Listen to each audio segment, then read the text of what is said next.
What's up, guys? It's Mike here. Today I'm going to actually bring you guys some RS3 and some recent updates they've been voting on for if you're a member. A couple things that they've changed in game, maybe if you've been out of the game for a while, and a couple things that to look for in the future. I know the last time I probably put a video out, we were probably playing old school Runescape, or maybe just starting a progress video that we only did one video and stopped. I apologize for that as well. We had some RuneScape or some Minecraft content out, and I've been trying to play a couple other games, trying to figure good at them to get you guys some content on those. But right now we're back in RS3. It's funny because I stopped playing this game altogether. I was kind of mad about the whole thing. Didn't like the combat style like some of the old veteran players. Also, reasons just quitted. Trying to get back into the game now. There's some promising things on the horizon.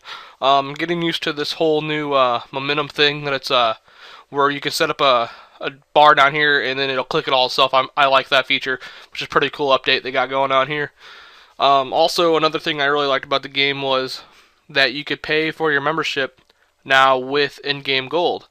They're called bonds. I don't know if anybody's done a lot of research on them, or old veteran players might be watching this, or anybody new watching this that don't know the game very well. If you're a non-member, you can either save up.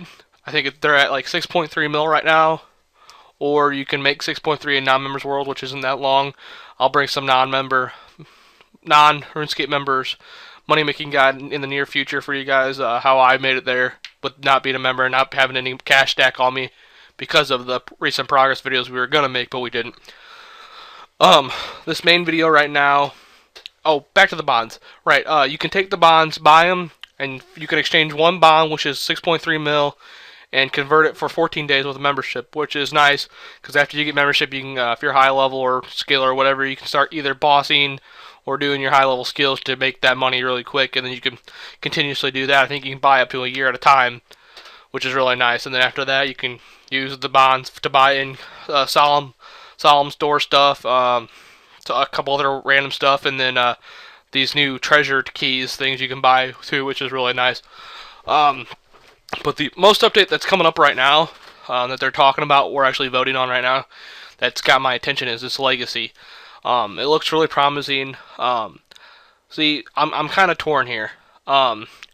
Yes, I would love for the legacy mode to come back, but I'm kind of getting used to all these new RuneScape 3 updates. I like where the mini-map here is draggable, and you can put it anywhere, and then I like where you can just scroll through the tab here. It's kind of user-friendly. I shot it down really quick, but I like it. I don't like how some of these blinking lights don't go away until you click them. That's really annoying. I kind of like the action bars, how if you're fishing, you can put a thing on there, and all you have to do is spam that number, and it drops all the fish for you real quick. I like the chat box where it's all clickable now and you can just go through real quick, figure out what you're doing. The only thing I don't really like about this game right now, the economy kind of sucks, which, okay, I don't know how they're going to fix that. That's kind of rough. Maybe if they bring more veteran players in to boost the economy, or they're doing a real good job of getting rid of gold from real world trading with the bonds and just getting rid of all the gold altogether. But the major thing I don't like is the combat level. I'm not a biggest fan of that. The way all you really have to have is 2 max combat levels, and yeah, you're considered max level, which isn't quite fair to everybody who actually worked for the max level, and fair to anybody who's like trying to get resources in the wilderness.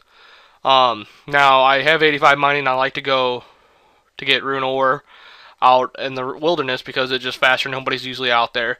But see, the continuous problem I've had is now I'm running into people that are also level 200, but all now this guy is wielding is a bow, and he's specking me down real quick, and he shouldn't actually in reality be able to attack me.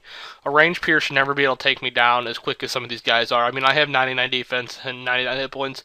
You shouldn't be able to hit me down that fast. Now I understand I can't prove that this kid doesn't have it, but there's just the way he's set up. Just imagine, I can only think he has maybe a low level combat, but since we're both 200, he can attack me, which isn't quite fair.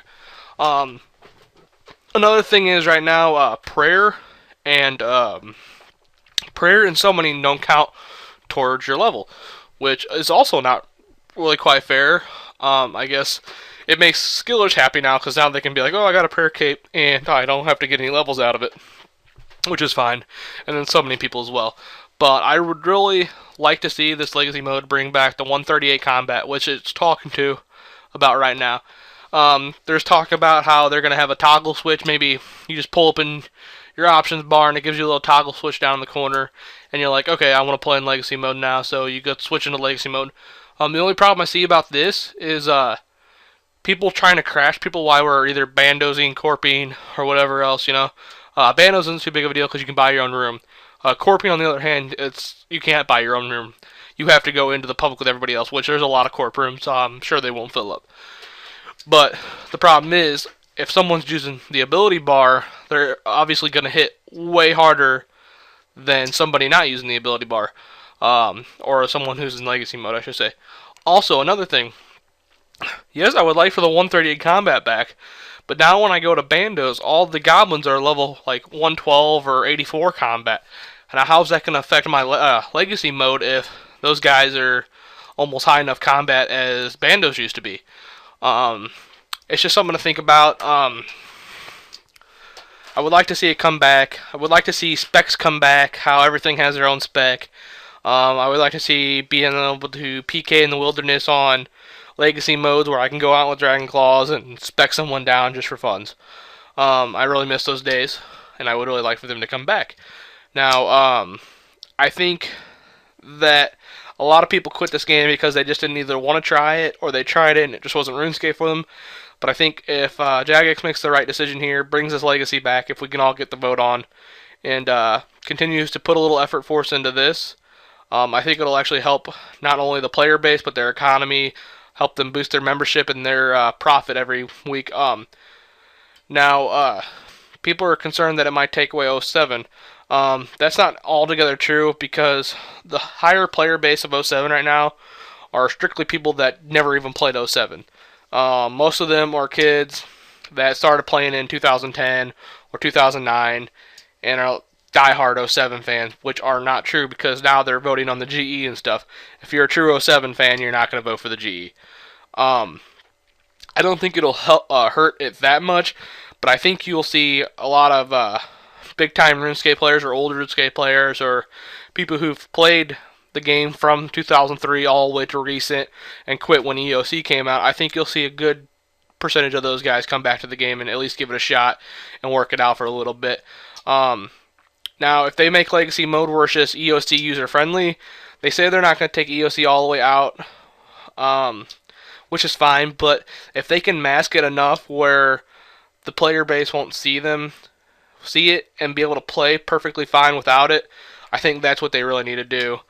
Also, I guess with this video, it's going to actually bring me back into the game, as I think most of my friends are getting back online too, noticing that, hey, they're trying to make a change back for the old ways, or trying to at least make a step forward to help legacy players out here.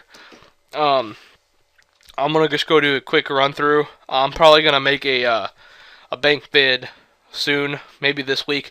I don't really have much in the bank right now because, like I said, it was wiped earlier for a progress video, which I might start that progress video back up. So that'll give me a series to do and play with you guys. If you guys have any ideas or links or anything you guys want to talk about, legacy mode, your opinions or anything else, just leave a comment below. We can either discuss, and if you guys have any questions, leave it below and we'll see if we can put it in the next video for you guys. Alright, thanks for watching, guys, and good luck RuneScaping. Peace.